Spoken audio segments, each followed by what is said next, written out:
dapat hidayah. Pertama, memakmurkan masjid dengan pengertian tiga: bangun, ramaikan, atur administrasinya, tertib administrasi. Dua, man amana billah, akidahnya benar, la ilaha illallah. Kenapa didulukan bangun masjid baru beriman kepada Allah? Karena ternyata ada orang yang bangun masjid tapi tidak beriman kepada Allah. Ini Ustaz Somad ngawur. Mana ada orang bangun masjid tak beriman? Ada. Masjid apa? Masjid untuk kampanye. Kata pepatah Melayu, kalau tak ada berada, takkan tempua bersarang rendah.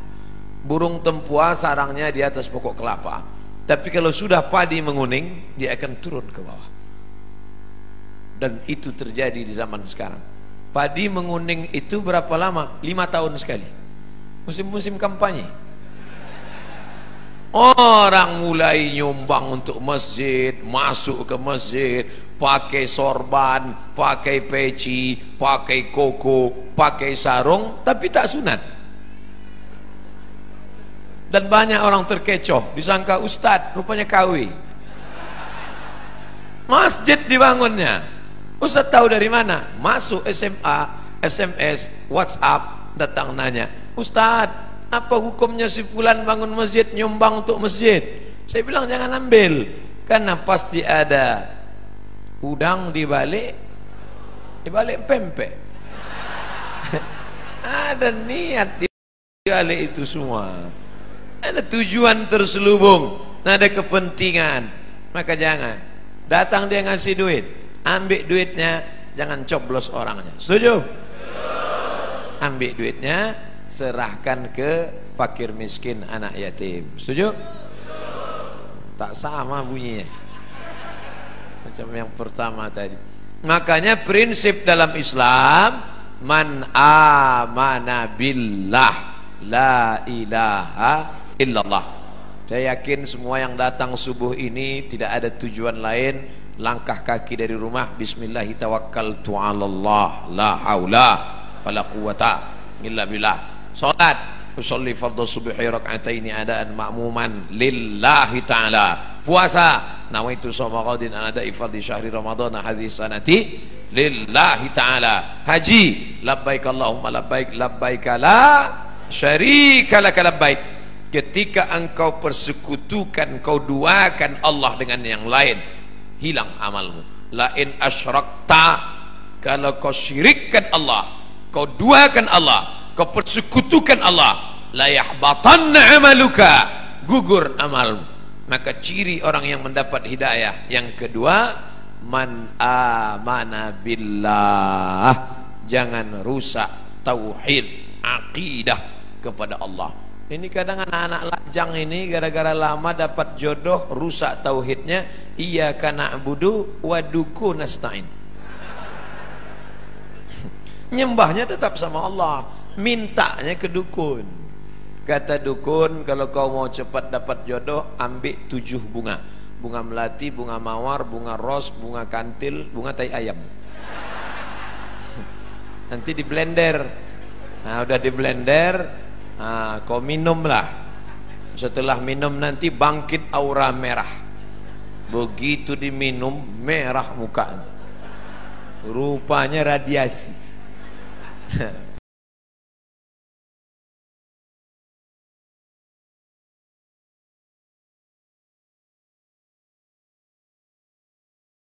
Pergilah batu rubi berwarna merah, maka aura merah akan bangkit, wajah akan merah, biji mata merah. Ini tak betul. Kalau memang tak boleh pakai cincin, kenapa Ustaz pakai? Saya hanya sekedar suka saja. Pakai batu tak apa-apa, tapi meyakini bahwa batu memberikan efek sesuatu, rusak la ilaha illallah kita. Kadang orang ini suka mancing-mancing. Ustaz pakai cincin itu ada khasiat-khasiatnya. Ada, saya bilang. Apa khasiatnya? Kalau dipakai, duduk di rumah makan, tak bayar. Hebat Pak Ustaz, duduk aja, jangan makan. Masih percaya dia dengan yang begitu-begitu. La ilaha illallah. Kita dalam Islam diajarkan berani berkata la ilaha. La ilaha, tak ada lagi batu-batu. La ilaha, tak ada lagi dukun-dukun. La ilaha, tak ada lagi gelang-gelang. La ilaha, tidak ada lagi sembahan-sembahan. La ilaha illallah. Murni. Inna salati wa nusuki wa mahyaya wa mamati lillah. Jangan rusak lagi. Yang nampaknya kita tak jadi nikah. Kenapa? Persiapan pernikahan sudah siap, ternyata menurut ramalan kita tak cocok. Aku Taurus, engkau Pisces. Taurus ini kambing, Pisces ini ikan. Ikan tak cocok sama kambing. Tak jadi nikah hanya gara-gara ramalan. La ilaha illallah Muhammadur Rasulullah. Maka jangan lagi kazzabal munajjimun walau sadaqu. Bohong, dusta orang yang percaya kepada ramalan zodiak bintang-bintang, kalaupun betul kebetulan. Bila anda telinganya agak ke depan, tak cocok kerja di sungai. Bila tai lalatnya di bawah dagu, cocoknya di darat. Ini bohong semua. Islam tidak pernah berkata demikian. Fa idza azamta, kalau kau sudah tekad, fatawakkal 'ala Allah. Bertawakkallah kepada Allah. Jangan rusak akidah tauhidmu. Percaya kepada burung-burung.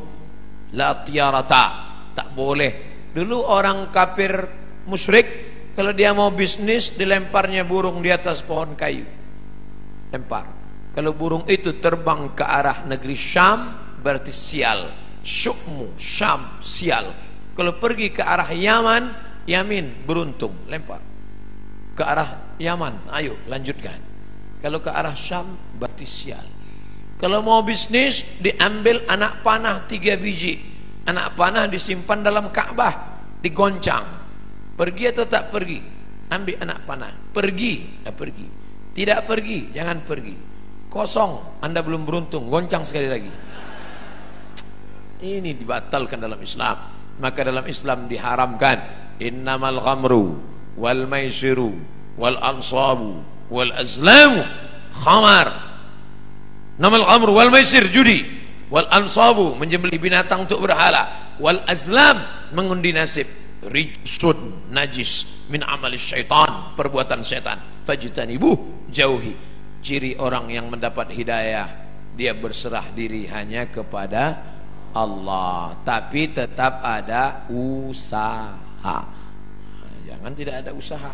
Jangan nanti yang lajang-lajang, yang gadis-gadis, kamu tak ada usaha untuk jodoh. Kalau memang sudah takdir Allah, takkan kemana. Tetap ada usaha. Contoh, ini kue kotak Nengs Bakri. Ini kan memang ditakdirkan untuk saya, ini kan memang untuk saya. Tapi saya tak ada usaha untuk membuka kotaknya. Masuk dia ke mulut saya? Tidak, menganga dari itu. Mesti ada usaha untuk membuka kotaknya, lalu memilih-milih kue yang mana. Berapa biji kue? Pilih yang ini atau ini. Mesti ada usaha mengambil paralotnya, lalu ditusukkan ke botol, ke gelasnya. Ada usaha. Usaha itu disebut dengan ikhtiar. Itulah ahlus sunnah wal jamaah. Kalau tidak ada usaha, hanya pasrah saja, itu namanya Jabariyah. Orang Jabariyah kata dia tak ada usaha, takdir saja. Bang, abang tak kerja. Kalau memang rezeki kita datang sendiri, adinda, tak usah kerja-kerja. Nanti kalau ada suami ibu macam itu Jabariyah. Kalau gitu ibu tak usah masak. Nanti jam-jam 9 dia lapar, nanya, mana makanan kita? Kalau sudah takdir Allah, datang sendiri dia, bang. Orang gitu mesti gitu membalasnya. Orang Jabariyah ini tak ada usaha sama sekali, diam aja. Nanti tiba-tiba Pak Kapolsek razia, Pret, mana STNK BPKB? Saya serahkan pada Allah. Nah, pukulkan kepalanya, Pak. Lepas. Kenapa bapak pukul? Ini pun dari Allah juga. Orang-orang gini ini mesti gitu melawan dia. Kita betul. Allah kasih kita kudrat, Allah kasih kita iradat, Allah kasih kita sama, Allah kasih kita basar, Allah kasih kita kalam, supaya kita berusaha. Makanya doa keluar masjid, Allahumma inni as'aluka min fadlik, beri aku rezeki. Kenapa keluar masjid minta rezeki? Karena keluar masjid idza qudiyatis shalah, kalau salat sudah dilaksanakan, fantashiru fil ard, bertebaranlah di atas muka bumi, cari rezeki, wabtaghu min fadlillah, cari karunia Allah. Ciri orang yang dapat hidayah yang pertama, memakmurkan masjid. Yang kedua, beriman kepada Allah. Yang ketiga, wa aqamas shalah. Salat bukan somat. Salat. Mudah-mudahan anak-anak gadis yang rajin salat subuh ini mendapatkan suami yang rajin pula salat subuh. Karena kalau kalian anakku yang sudah solehah, yang sudah cantik, yang sudah rajin sholat, tiba-tiba dapat laki tak sembahyang, tak satu dua curhat masuk ke HP saya. Ustadz, dulu saya sangka nikah sama dia bahagia, ternyata Pak Ustadz, cemana rasanya bu? Macam tidur sama babi hutan. Tak sembahyang. Walaupun hidup 1000 tahun, kalau tak sembahyang apa gunanya? Walaupun hidup 1000 tahun, kalau tak sembahyang apa gunanya? Nanti kalau bapak ibu kebetulan pergi umrah, ada mihrab dalam taman Raudhah Masjid Nabawi, tempat solat Nabi. Ini Raudhah, ini mihrab namanya. Di sebelah kiri ada tertulis as-salatu imaduddin, solat tiang agama. Kenapa atap masjid kita kokoh? Karena ada tiang. Kalau tak ada tiang, hancur. Puasa melayang, zakat terbang, haji hilang, karena tak ada tiang. Tiang dari segala amal adalah solat. Dan solat waktunya tak boleh digeser. As-salatu ala waktiha. Apa kata panitia tadi malam? Ustadz Somad, jam 4 kami tunggu di pintu. Maka jam 4 kurang 5 saya sudah siap di ruang tamu. Tak boleh. Saya tahu ini orang-orang Pertamina ini disiplin. Kalau sampai meleset sedikit ditinggalkan ya kita. Maka saya tunggu tepat. Tapi saya tak bertanya, karena dia Pekanbaru sholat subuh jam 5. Ini kok cepat betul? Saya tak tanya. Saya jarang saya nanya-nanya. Masa LCMA nanya? Yalah Pak, pokoknya siap-siap. Sedangkan janji sama Allah tak boleh digeser. Apalagi sama manusia tak kita geser. Apalagi sama Allah. Ini sekarang banyak yang geser janji sama Allah. Pelembang sholat subuh jam 4 lewat sikit, dibuatnya sholat subuh jam 8. Bangun jam 8, tutup pintu, rapatkan gorden, matikan lampu. Sholli fardhus subhi. Allah. Datang maknya buka pintu nengok. Alhamdulillah, anakku sejak ikut ngaji sama Habib Mahdi ini, solat duhanya pun pakai kunut. Allahumma hdina fi man hadait. Hebat. Ustadz Somad boleh nanya Ustadz? Boleh. Ustadz kan biasanya jawab pertanyaan pakai 4 mazhab. Menurut Hanafi, menurut Maliki, menurut Syafi'i, menurut Ambali. Kira-kira solat duha pakai kunut itu mazhab apa ya Pak Ustadz? Mazhab kesiangan. Janganlah solat-solat itu digeser waktunya. Sudah tepat. Inna salata kanat 'alal mu'minina kitabam mauquta. Sudah waktunya tepat, jangan digeser-geser. Pokoknya datang solat berjamaah. Allahu Akbar, Allahu Akbar. On time, datang.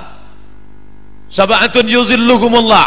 Ada 7 golongan yang akan mendapatkan naungan Allah. Yauma la zilla illa zilluh. Hari itu tak ada atap, hari itu tak ada terpal, hari itu tak ada tenda, hari itu tak ada naungan.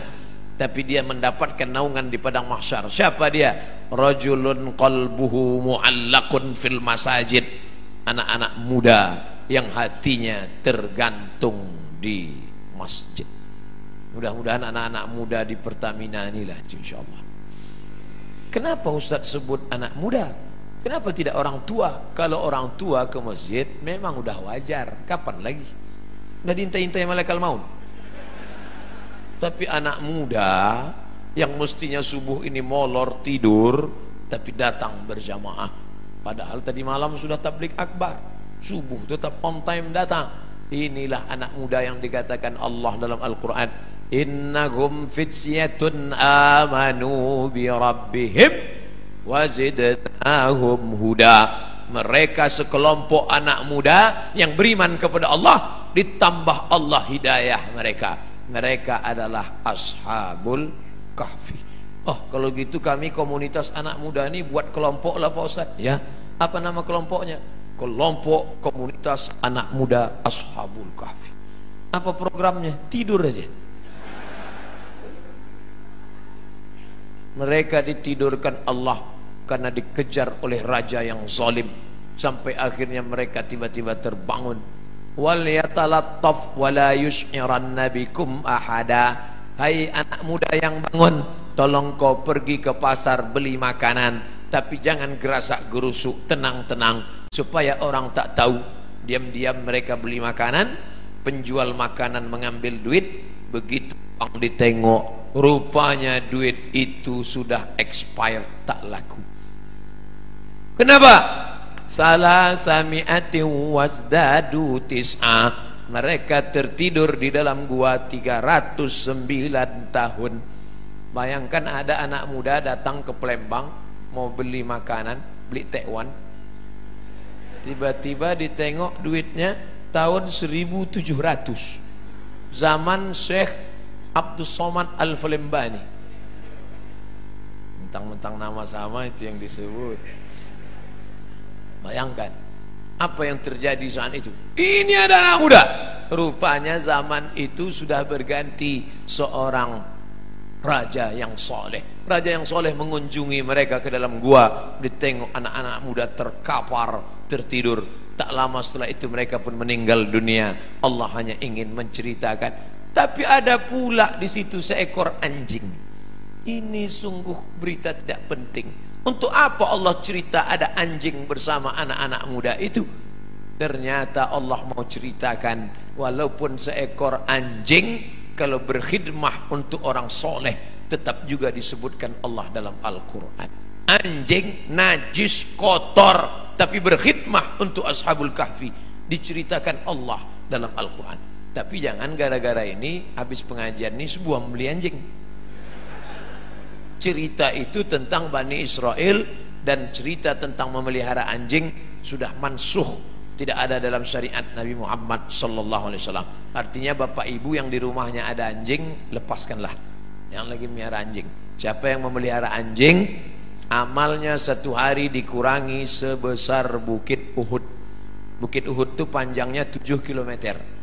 Amal dia sehari sebesar bisul. Jadi tiap hari amalnya min. Siapa yang di rumahnya ada anjing, malaikat tidak masuk. Yang tak masuk itu malaikat rahmat, malaikat maut tetap. Kalau malaikat maut tak masuk, udah lama saya pelihara anjing herder 3. Bapak ibu yang dimuliakan Allah, artinya apa? Istiqomah solat berjamaah. Wahai anak-anak muda, kalian buatkan komunitas anak muda pencinta masjid. Alhamdulillah sekarang sedang tren komunitas. Saya di beberapa tempat ketemu komunitas anak-anak muda. Apa komunitas kalian? Jombloan sejati. Tulisan logonya say no to bonceng. Mantap. Kalian apa komunitasnya? Ini Pak Ustaz, saya dikasih mereka di Yogyakarta, dipasangkan mereka pemasangan jaket kepada Ustaz Abdul Somad, tulis di belakang, born to ride, ride to Jannah. lahir untuk mengendara menuju surga. Anak-anak geng motor, mantap, dipasangkan ke saya pun langsung ke airport. Habis subuh pasang langsung ke airport. Semua orang di airport nengok saya. Rupanya jaket itu dipasang naik motor, saya naik pesawat. Tak cocok. Artinya apa? Komunitas anak muda ini tetap dijaga dan mereka tetap sholat berjamaah di masjid. Habis waktu. Cepat betul.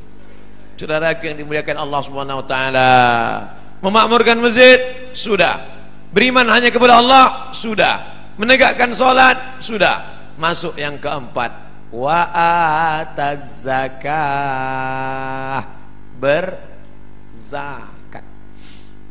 Orang yang sudah salat tapi tak berzakat, maka tak ada gunanya, karena dia makan haram. Di dalam duit kita itu ada zakat. Zakat orang dititipkan Allah kepada kita. Ada orang diuji kakinya lulus, diuji kakinya sholat berjamaah lulus, diuji matanya sholat tahajud lulus, diuji kantongnya, di situ baru kelihatan. Nama siapa? Pelit bin bakhil bin medit bin kedekut.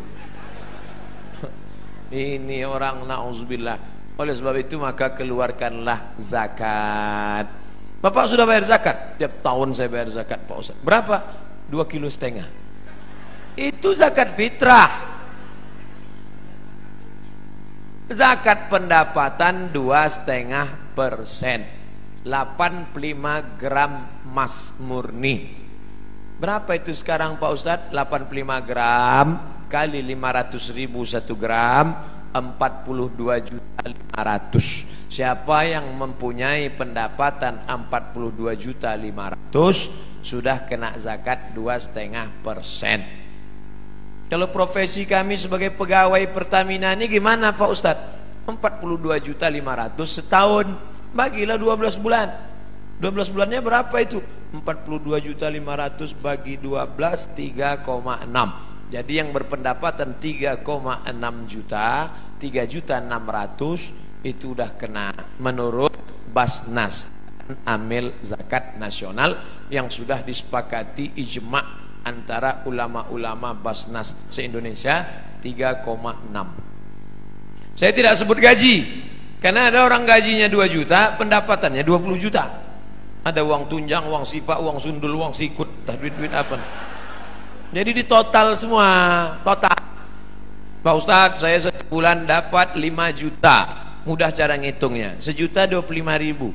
5 juta berarti 125.000. Saya 10 juta Pak Ustadz, 250.000. Saya sebulan dapat saya 100 juta Pak Ustadz, 2,5 juta. Mudah-mudahan Bapak Ibu punya duit 100 juta. Dari bunyi aminnya banyak yang tak yakin apa. Masalah duit ini kita tak bisa ngelihat orang, tak bisa dinilai duit dari wajah orang. Ada hitam, jelek, pesek, pendek. Tapi buka dompet 100 juta. Ada ganteng putih, tengok dompet 2.000 perak. Mudah-mudahan semuanya dapat 100 juta. 100 juta zakatnya berarti 2,5 juta. Memang kalau udah cerita zakat ini banyak lupa. Tak ingat saya Bos. 2,5 juta. Saya tak tahu entah siapa yang punya 100 juta, entah siapa yang tidak, saya tak tahu.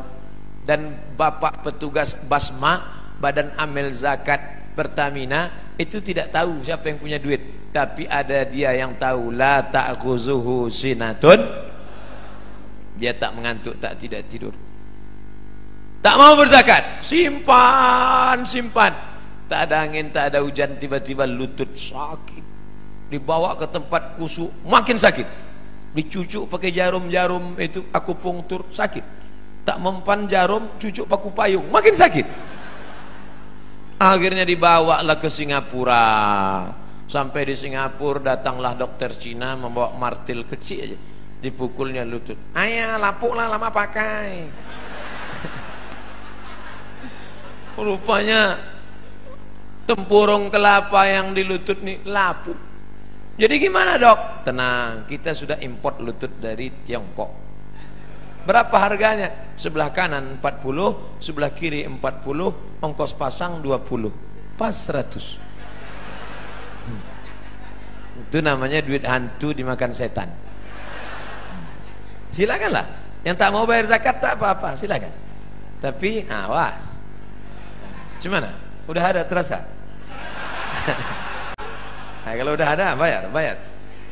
Nanti habis nih jumpai Badan Amil Zakat Pertamina, serahkan, bayarkan.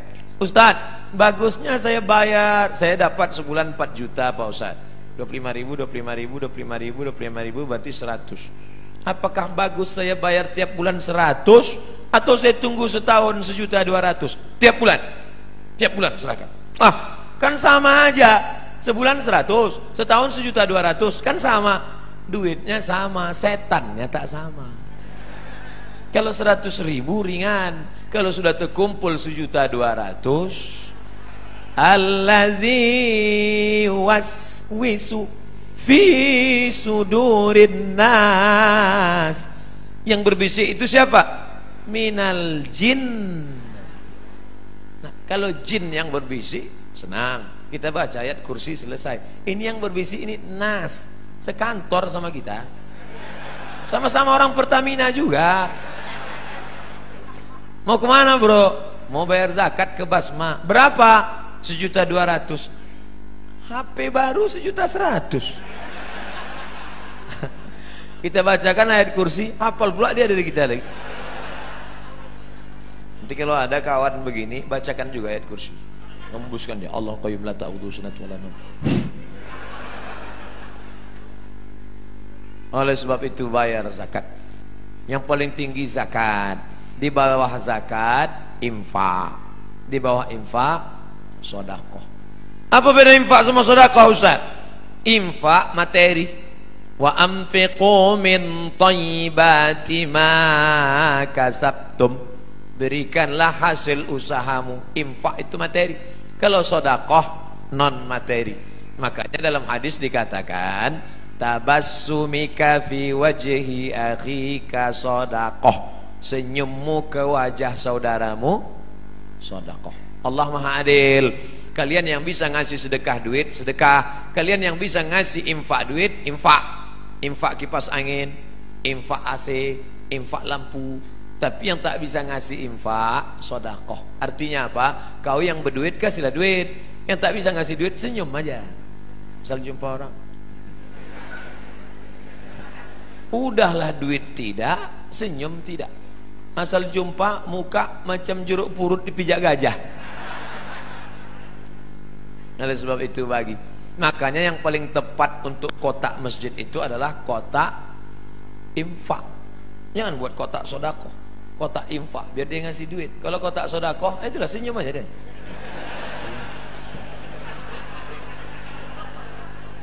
Tak bisa buat kotak wakaf, karena wakaf itu syaratnya 4. Wakaf harus ada orang yang berwakaf, orang menerima wakaf, benda yang diwakafkan, ada ijab, ada qabul. Tak bisa dibuat di situ kotak wakaf, karena kita tak pernah akad ke kotak. Mana pernah kita? Hai kotak, aku kasih duit ini. Kata kotak itu, aku terima, aku terima, aku terima. Oleh sebab itu yang paling tinggi zakat. Di bawah zakat infak, di bawah infak sedekah. Lalu kemudian yang lebih khusus lagi namanya wakaf. Bapak Ibu yang ada tanah, wakafkanlah. Ini tanah 1 hektar saya wakafkan untuk SMP Islam di kota Palembang. Kami tak tahu ngurusnya Pak Ustadz. Datangi Mas Puroh, Ustadz Habib Mahdi, datangi Habib Qasim, hubungi Ustadz Solhas, hubungi Ustadz Taufik, hubungi Ustadz King, minta kepada mereka tolong kelola tanah kami. Ini tanah sejauh mata mandang. Untuk apa? Tanah mati kita, habis anak berkelahi gara-gara tanah. Tanah yang 1 hektar kita wakafkan untuk sekolah, itulah yang akan mengalir untuk kita mati. Bapak-bapak, tanah bapak banyak. Begitu bapak meninggal, dijual ibu itu. Habis itu nikah dia sama Bronis. Dibuatlah rumah cantik besar. Bronis tuh yang tinggal di rumah itu nanti. dibeli mobil cantik, dia pakai mobil itu. Tak percaya, cobalah. Ustadz ni tak enak, giliran mati kami dibilangnya mati. Oke, kalau gitu kita balik, ibu itu mati. Ibu yang banyak duit, oh soalnya ini beli gelang, dapat duit beli rantai, dapat duit beli cincin.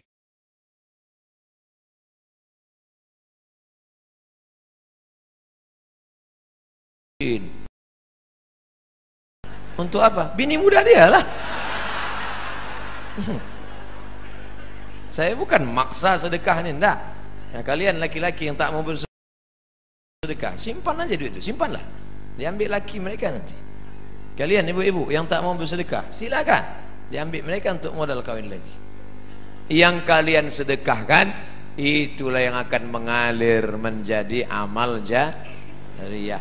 Siapa itu orang yang mendapat hidayah? Man innama ya'muru masajidallah. Sudah. Man amana billah. Sudah. Rupanya Ustaz Somad selip membaca ayatnya. Jamaah pula segan mengingatkan, padahal ayatnya ada di atas. Itu dia. Innama ya'muru masajidallah man amana billah wal yaumil akhir. Dunia ini akan berakhir. Kita ini macam bunga, kuntum, mekar, harum, wangi, layu, mati. Ada bunga yang tak layu-layu Pak Ustaz? Mana? Bunga kaca. Ini bunga mati. Kita bukan benda mati. Yang dulu ulama-ulama besar, raja-raja utama, Sultan Mahmud Badaruddin, mana dia sekarang? Meninggal dunia. Tapi orang bangga menyebut dia. Kenapa? Karena dia pro kepada Islam. Syekh Abdul Somad Al-Falimbani, mana dia sekarang? Meninggal. Tapi orang bangga menyebut namanya. Sampai sekarang di Riau, di Kabupaten Pelalawan, bukunya masih tetap dibaca. Nama kitabnya Sayrus Salikin. Sair, perjalanan, salikin, orang yang berjalan menuju Allah Subhanahu wa ta'ala. Bapak Ibu pergi ke Masjid Raya Kabupaten Pelalawan Provinsi Riau, masih dikaji kitab Sayrus Salikin. Dulu Ustadz Muhammad Sani namanya, ketua majelis ulama yang membacakan kitab itu. Kitab ulama Palembang masih dibaca di Riau sampai hari ini. Sayrus Salikin, Syekh Abdul Somad Al-Falimbani. Tapi dia bukan cuma pandai baca kitab. Syekh Abdul Somad Al-Falimbani cuma baca kitab di masjid. Enggak. Dia dengar ada kerajaan di Malaysia, namanya kerajaan Kedah, berperang dengan Siam. Siam itu Thailand. Thailand berperang dengan Kedah. Ditinggalkannya Palembang, pergi dia ke sana berjihad fi sabilillah. Ternyata ulama-ulama dulu adalah ulama yang siap perang, siap membela Islam, melawan orang yang menghancurkan Kedah, kerajaan Melayu Islam. Terbang dia ke sana. Ulama besar dari Makassar, Syekh Yusuf Al-Makassari, Tajul Khalwati, melawan Belanda, dicampakkan Belanda ke Cape Town, Afrika Selatan. Jadi jangan bayangkan ulama dulu duduk di masjid mengajarkan tentang sabar. Kita dijajah Belanda, sabar. Jajah Jepang, sabar. Kita diinjak-injak orang kafir,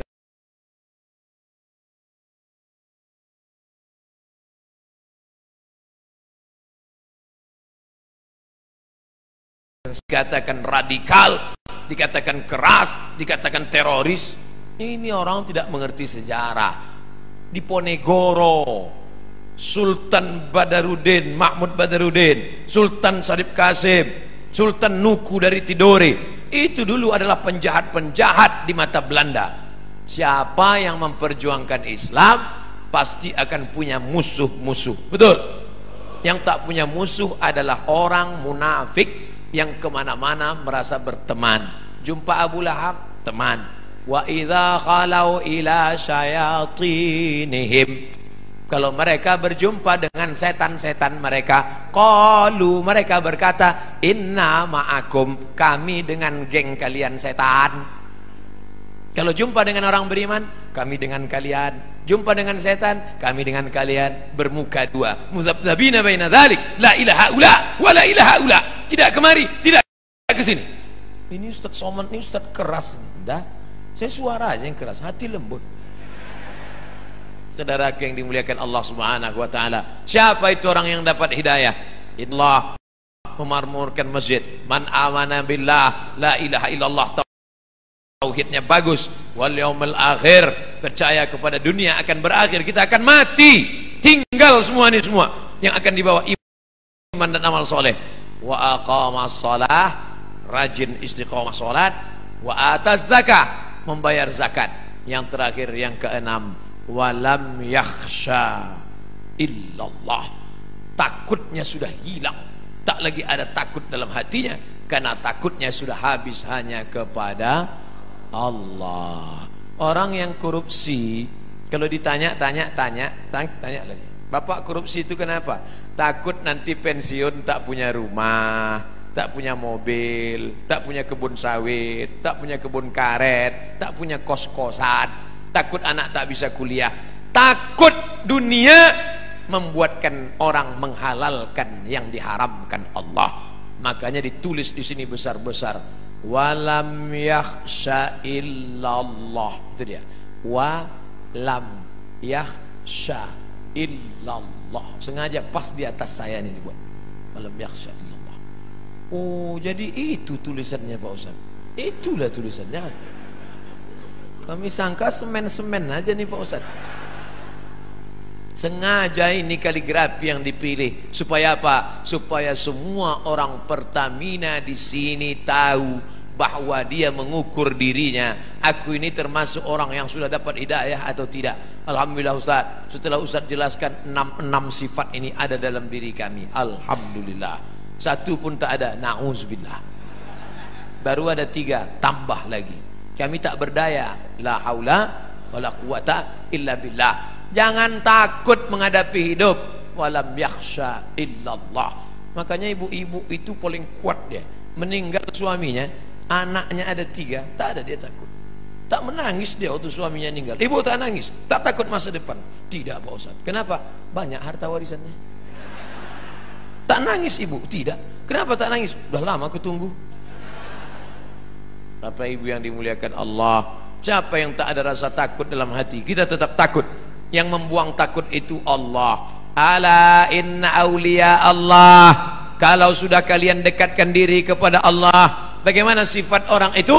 La khaufun alaihim walahum yahzanun. Dicabut Allah takut, dicabut Allah sedih.